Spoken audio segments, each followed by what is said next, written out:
पुरैन के पात गौरा सोवै सपन एक देखई हो। सखिया सपना जे रहा बड़ा अद्भुत मन भय बड़ा व्याकुल मन भय व्याकुल हो। भोर अभियान सूरज निकलत गौरा जे उठत गौरा जे उठत मनवा उदास रहे हो। ए बहिनी अंगने में बैठी है सासू त गौराया रज करे गौराया रज करे हो। आजू राती देखे एक सपना सपना बड़ा अद्भुत हो।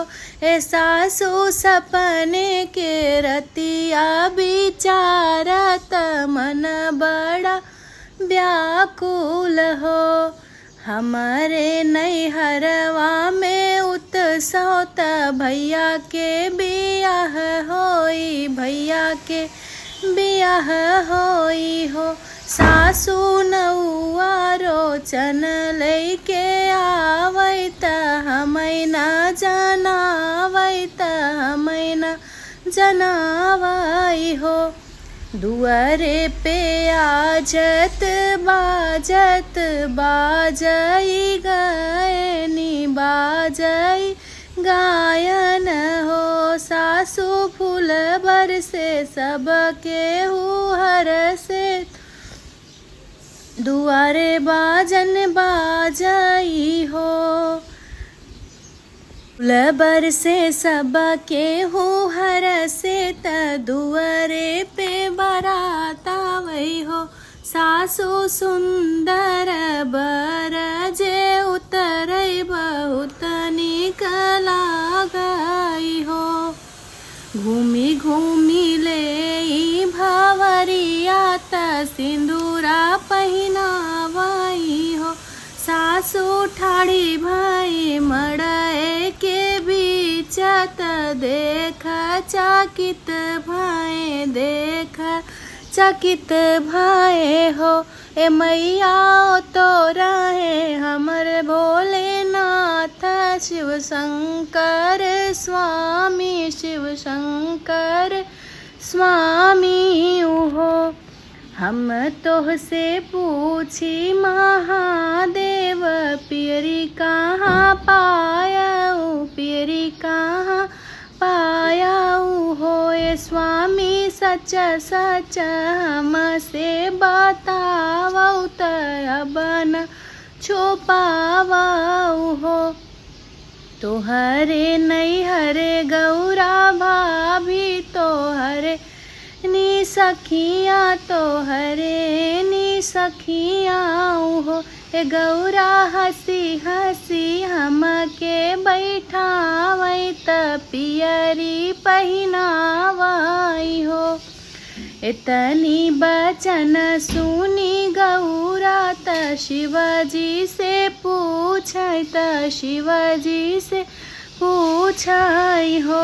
शिवजी गोड़वा महावर कहाँ पाया तक का ई लगाए सके ई लगाया हो। तोहरे नैहरे के नौआ त और बारी त और बारी हो। ए गौरा ओही हमरे रंग लगाए त गोड़वा सजाए त गोड़वा सजाए हो। हम तोहसे पूछी महादेव डोली कहाँ से आवई डोली कहाँ से आवई हो। महादेव डोलिया भीतर के बाबई ठल तके कर सुहागिन के कर सुहागिन हो। तोहरे नैहरे गौरा सखिया त औरौ सहेलरी हो। गौरा डोलिया भीतरी बाटिन पर बैठी त पर छिले आवऊ पर छिले लेती हो। इतनी बचन सुनी गौरा त डोलिया के पास गई, डोलिया के पास गई हो।